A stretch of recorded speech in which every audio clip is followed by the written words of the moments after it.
Hi, Diane. Hi. Welcome to Therapy with Jen. um, I have to start briefly by saying that everything that you and I discuss is completely confidential.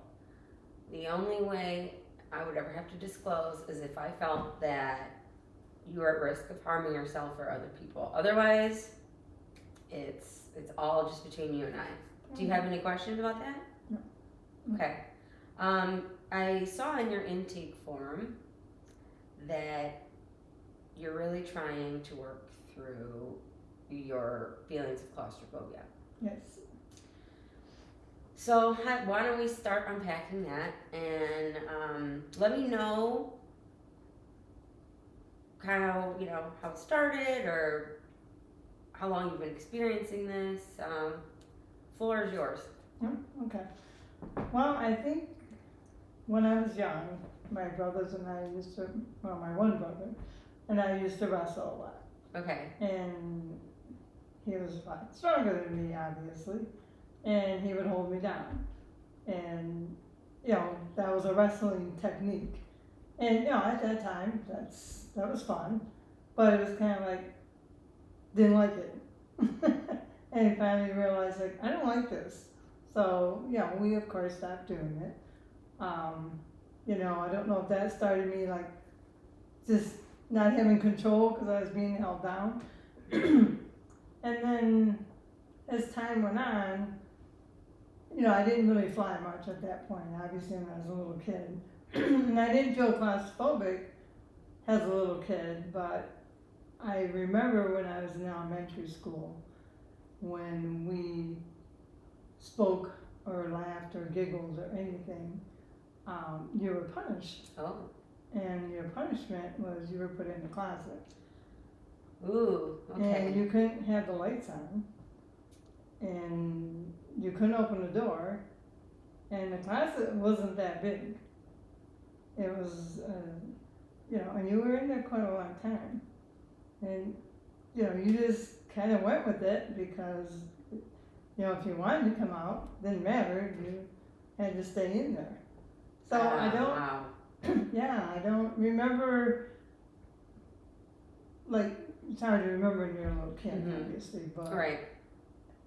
I just know that I had to do that. And you remember that feeling from that age. You feel similar feelings now than you did, like same sort of feelings. Yeah. Can you kind of tell me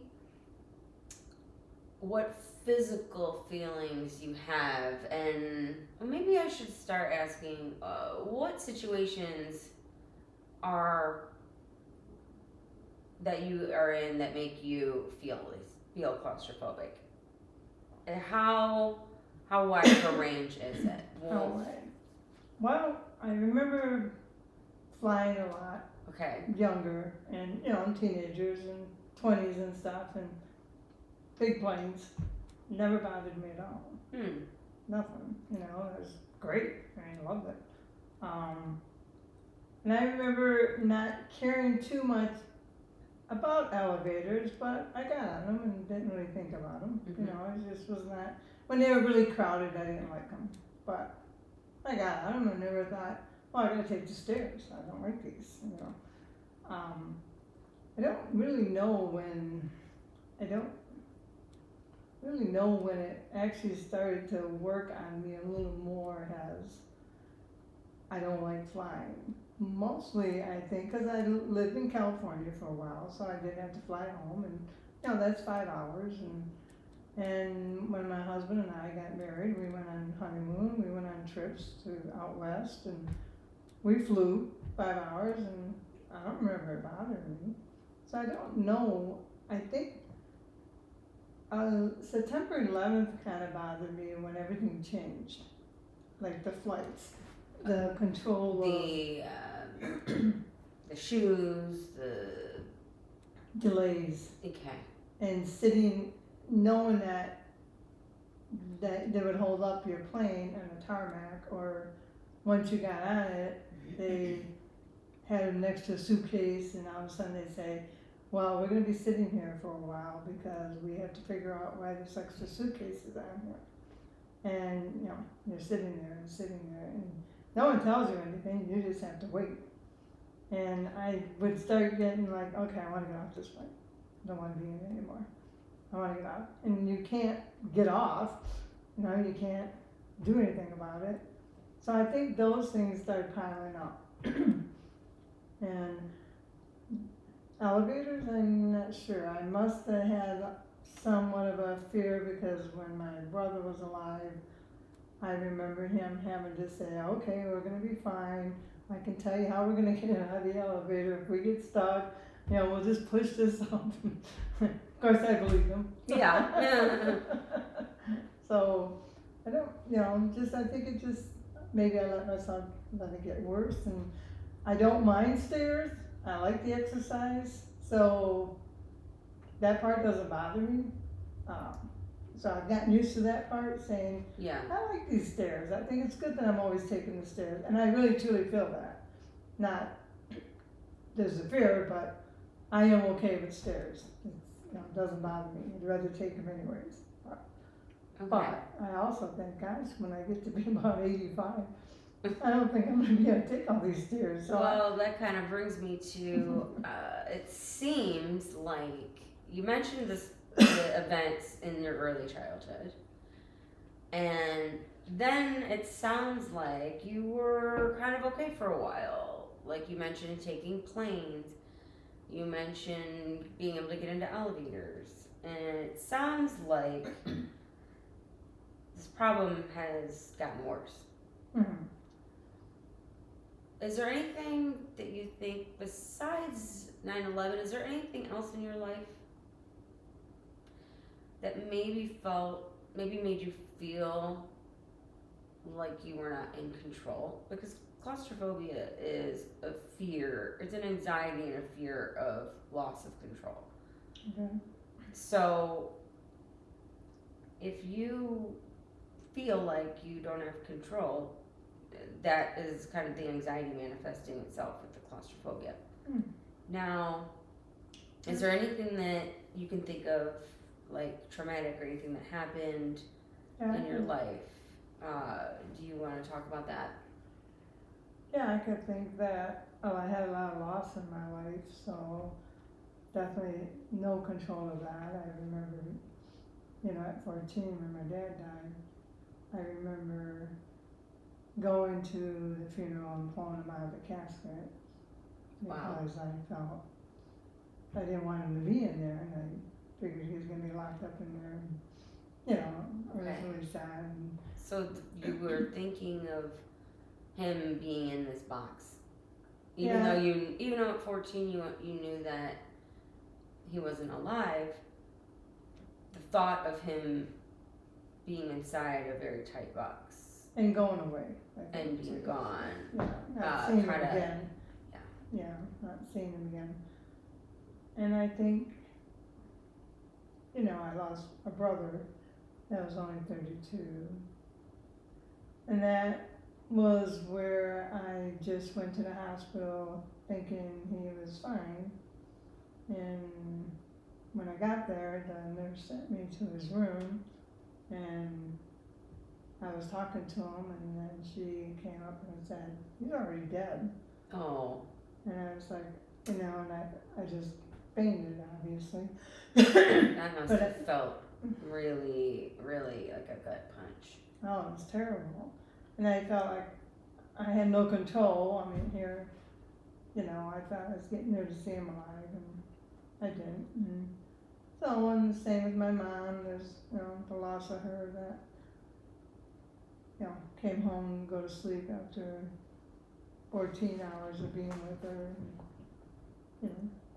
So, there's a lot of that, definitely. You know, if you have just said that, part of that, you know, goes towards the claustrophobia with stuff like that. Mhm. And I definitely had a lot of that in my life. Yeah. Okay, I do want to explore what the feelings are like for you when you're in that moment.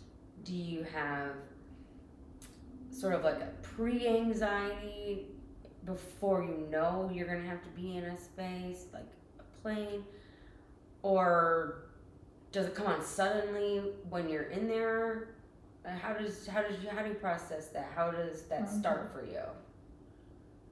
Well, yeah, definitely like before, if I think about it, like I obviously book a flight and, a couple days before I think about it, but I distract myself and just not think about it because I wanna get on the plane. There's a time that I can only think of, like one time I got on the plane and I got on it and I was fine.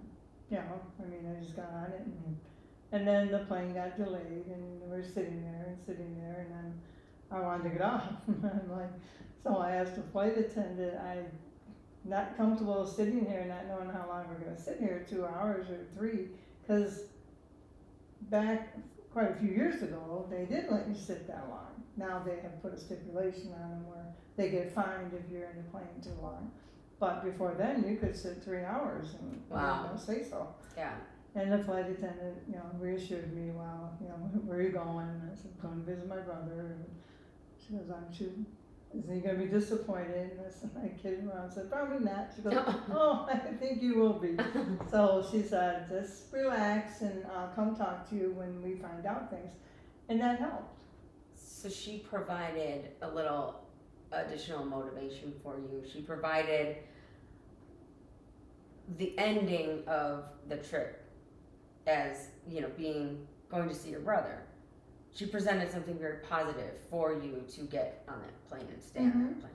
It made me feel good that I was going to have an answer. Yes. It made you feel like you had some semblance of control. Yeah, that I didn't know, I wasn't going to sit there for hours and hours. She said it won't be that long. And she did come tell me, when they found the suitcase that was extra or whatever. And another time, the same thing, I was on a flight and I was a little bothered, but not bad, because obviously when you're on the flight, you definitely can't get off. Right. She can come out in the back and sit with me and we'll show you some pictures and distraction. So I've learned to distract, like I fly Delta, because I know I can watch a movie. Right. And so I feel it before I get on, but I keep myself busy and just get on. And I know once I'm on the plane, I can't get off the plane, obviously. So I just, most of the time, once I'm on and we take off on time and we land on time, I'm like, okay, we're fine. But it's the delays. It's kind of odd, but it's like. Well, it's not. The delays just mean you're inside the small space for longer than you anticipated. Well, that's true, yeah. And if it isn't something that you've prepared for, let's say you're going somewhere that's a 5-hour flight versus going somewhere that's only about a 2-hour flight. However, that 2-hour flight has a 2-hour delay where you're in the plane. That would probably bother you more because you hadn't anticipated it. You already knew you were going to be in the one plane for 5 hours. So you sort of prepared for that. So it's the not being able to prepare yourself is what I'm getting. Yeah. It sounds like it makes sense because, I definitely look at how long the flight is. Flight tracker. Right. Yeah. And even, way before that. Oh, right. Okay, of course. Like I check how many hours is it from this destination to that destination, 2.5, whatever. Yeah. And so I know I'm 2.5. So way before that. Okay. But that's you preparing yourself. Right. And I'm okay with that. And I mean, even I have a daughter, and when she was little, we used to fly places, and I was never claustrophobic when I flew with her, ever. And I don't know, because I didn't want her to feel my claustrophobia, to put it on her, or to make her feel uncomfortable as a little child, but never. I mean, it was maybe as a mom, I was just, Protecting. yeah, Maybe it was less about your feelings and more about your kids. And I'm sure you guys were probably going places that you were looking forward to, mm-hmm, and that probably helped. But you Mhm. also did mention that you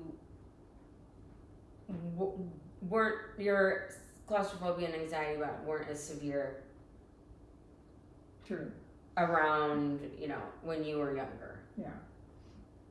So it could be also that. Mhm. I know that you've had a pattern of grief and loss, and I'm sorry about all of those events. They Mhm. sound pretty traumatic. And yes, I think that those could build up and cause you to feel this lack of control. But do you think that, you mentioned in your intake that you had something happen to your daughter? When she was on a trip, Okay. okay, when she went to Mexico. I don't, I'd have to check back, but it sounds like you said that there was something a very traumatic event with your child. So if that's it, then sure, let me know. Mm-hmm, yeah, her going to Mexico on a trip. Okay, Okay. and what, can I ask what happened? Well, she went during college, and she went to a few girls, and it was Acapulco, and then she was kidnapped. Oh, wow. Okay, Mhm. but she's okay, obviously. Yeah, she's And okay. here, But yeah, it definitely was traumatic for me and traumatic for her. I can only Obviously, imagine. she was kidnapped by men and raped, and Wow. yeah, it was I'm devastating. so sorry. Thank you. It was very devastating. It's a parent's, one of their worst nightmares, I'm sure. Definitely. So that was hard to go through. But yeah, there's a lot of things in my life that I I feel like no that, control over. yeah, That I, as a parent and mom, it's one of the worst things that can happen. And there's nothing you can do. You're here, they're there. And, getting her back home, and then, dealing with the afterfact of it is very hard, on both. I can't imagine anything worse to make you feel out of control, to be honest. Yeah. And would you say that you sort of had this claustrophobia worse after that? I think my thoughts of things happening are a lot worse. Maybe once you experience something so traumatic, you had thoughts or concerns or anxieties about experiencing something else very traumatic? Right. Because now it was in the realm of possibility, instead of being like, those things don't happen to me, they did happen to you. Right. And your family. So now that horrible things are in the realm of possibility, it sounds like maybe your mind would consistently wander, because now fears have become realities. Right, that's a good point, because like you're saying, for other people that have never had to deal with any of the things that have happened, they don't have to think of it, or they don't have to have that, oh my God, something might happen, fear. Right. So not to say that the life is easier, but in that sense, that's different than what I feel. Because you've seen it and you experienced it and you know it. Mm-hmm. And as somebody else who's gone through life relatively unscathed, they might not even be able to fathom those things. Mhm. Sound like what you experience sounds pretty unimaginable. Mm-hmm. And you, So you know, you feel like you just want to scream out loud because you have no control and you can't do anything about things that happen like that. right, And that's exactly what causes this. It's exactly what causes these fears and these anxieties. And I want to say that there are techniques, there are things that we can work on. okay. There are things that we can work through and that we can try to lessen these feelings and hopefully, maybe make them go away. That'd be great. I'm thinking of a couple different things. Cognitive behavioral therapy is basically retraining your mind. It's reframing your thoughts. When you have negative thoughts, it's reframing them with realities, with positivity, and with acceptance. With what? Acceptance Mhm. of the situations that Okay. you're in. So for all the times that you have very big fear before you're getting on a plane or when you're on the plane, we can practice the things that you feel and turning them around. So say you're on the plane, you're anxious, you're scared, you don't know. What if I get delayed? What if I can't get out? The reality is you will get out. Okay. You will get out of that plane. And yes, I know that you know that, but in that moment, that's not what you feel. But I would want to encourage you to take what you know as reality and self-soothe, self-talk to yourself. No, I'm not feeling great about this. I'm feeling really anxious. My heart's racing. I can't focus. When you're in that, you just say, but you know what? I know I'm going to get off this plane. Mm-hmm. I know that there might be parts of this experience that I don't like, but I trust that it will be okay in the end. That I'll get off and I'll go to wherever destination I want to go and I'm going to have a great time. And then when I'm ready to go home, I'm going to be able to get back on. It's trusting yourself and trusting reality. It's interesting when you just said, when you get on the plane, you're not going to get off the plane, obviously. Mm-hmm. And then when you come home, and when you mentioned that, it made me realize that when I'm coming home from someplace, I don't have a problem getting on the plane as much. Like I don't think about it the night before, like, as much, and like I gotta get on the plane, I'm worried about it. I'm happy to get on the plane. You're happy to go home. Yeah. And also, the element of choice is a little lessened here. You can choose not to go home, but that is not gonna happen, right? Right. I mean, you're never gonna not go home. Right. So, in that situation where you're getting on that plane to go home, you really don't have much of a choice in the matter. Mm-hmm. You're going.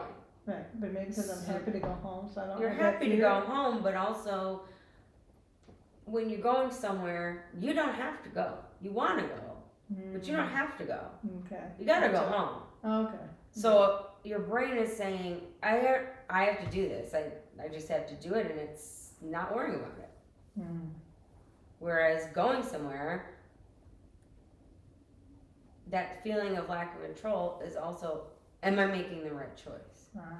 Am I doing this? Is, even though I'm gonna be scared, is this, worth it? Like, would you say, on a scale of 1 to 10, how big of a problem is this claustrophobia in your life?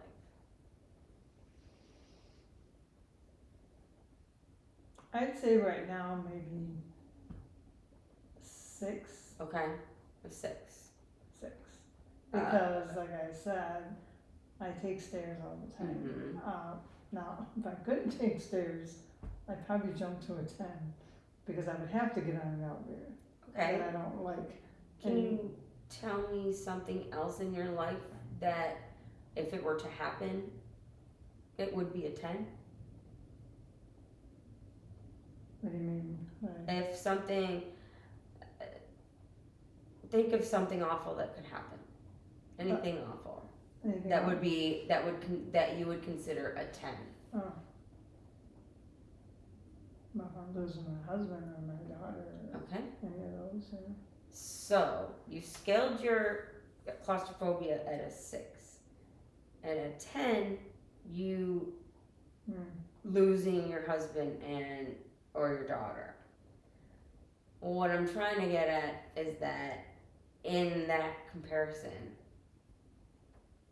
is 6 really the number, or on a whole wide range of things that could happen, where it really is claustrophobia? Do you still feel it's at a 6 now that we're saying this out loud? You're right. No. So maybe it's more what? 2. So now what we've done is we've shown like that your problem on scaling it against other things. Yeah. So when you have to get on an elevator, when you have to get on a plane, I don't want you to imagine, oh, things could be worse, but what I want you to remember is that, you know what, this could be a lot worse, and I'm gonna get through this. It's okay. If I get stuck on the tarmac, I get stuck on the tarmac. And what would that look like to you if you were to wake up and this fear was gone? Well, a miracle happened, and yeah, it would feel good, definitely. It would feel good. Obviously, I don't have to worry about it day to day because I'm not getting on a plane day to day or on an elevator day to day. But I do concern myself as, I'm in fairly good shape, so I'm able to, like I said, do stairs and that, but, I do worry if I have to deal with not being able to take stairs, and so I wanna be able to already have that comfort feeling that, so if you were in an elevator and it got stuck, what would happen? I would start breathing really hard and panic, I'm sure. If it's, yeah, I would. But what in reality would happen? Would you get out of that elevator? Yeah. And you know that, right? Right. Yeah. You don't worry that you'll be stuck there forever. No, I know I would eventually get out. Mhm. Someone's gonna fix it and get us out, but the enclosed feeling that I would have in this box would really be hard. Have you ever tried deep breathing when you were in anxiety-inducing situations or feeling panic? No, I usually distract my mind. And like example, getting on a plane, and I know when I'm walking down to get on the plane, the feeling of I'm getting in this plane I can't get off of, I start to think about, I'm going to go have fun, I'm going on vacation, when I get in there, you know, I'll have snacks, and I got a movie to watch, and, you know, I do all that. And I'm the last one on the plane. So, I don't feel like if I'm the first one on the plane, I see all these people come in. And then I feel like there's too many people. It's Okay, crowded. yeah, so I fly usually the Delta Comfort in front.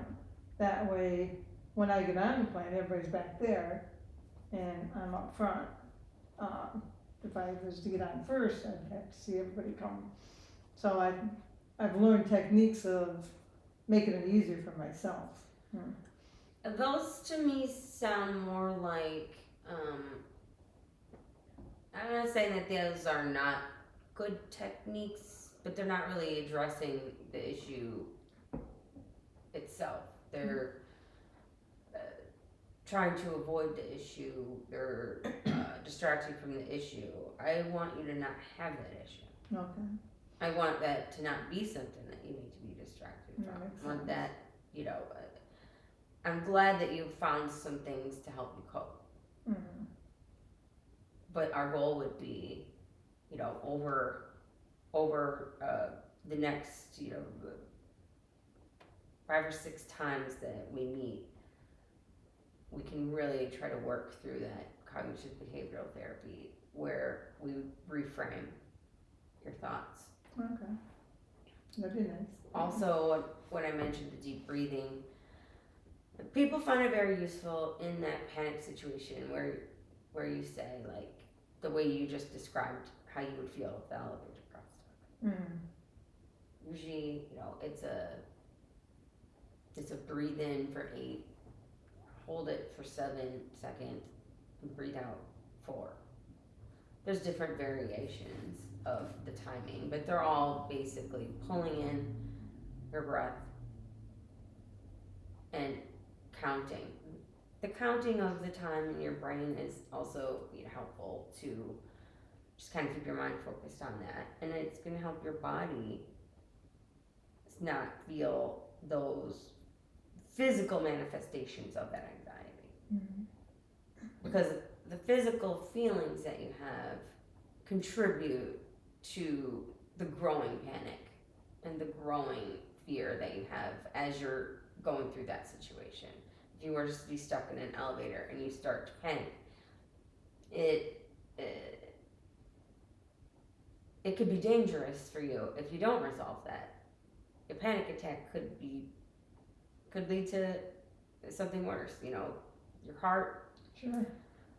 So it's really important for people to be able to soothe themselves, calm themselves a bit down with that feeling. So do I practice that breathing technique, like every so often to? How about we do practice right now? Okay, that sounds Okay. really good. So I'll count. You breathe in for 8. So breathe in, hold it. And I will tell you, breathe in, and then I'll tell you how long to hold it, and then I'll tell you when to release it. Okay. So I'm going to count to 8. This is you bringing your breath in. Okay. So 1, 2, 3, 4. You're not breathing. It's Wait. Okay. it's pulling in for 8 seconds. Oh, okay. And then for 7 seconds, we'll hold, like you were doing. I think you breathe in and then you held it. Where Right. I did I'm that. gonna have you breathe in that whole 8 seconds, Oh, like bringing this? out that air. Like this, like that, or I'm breathing it in. How about if I demonstrate for Okay, you? that'd be good. So I'm gonna count to 8 in my head. I'll do it.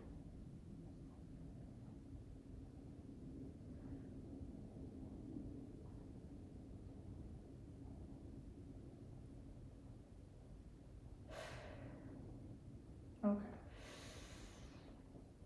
So you see how I did that with Mhm. pulling in for 8 seconds, holding it for 7, and then breathing out 4, and then you just keep repeating that, and your body will get into that rhythm.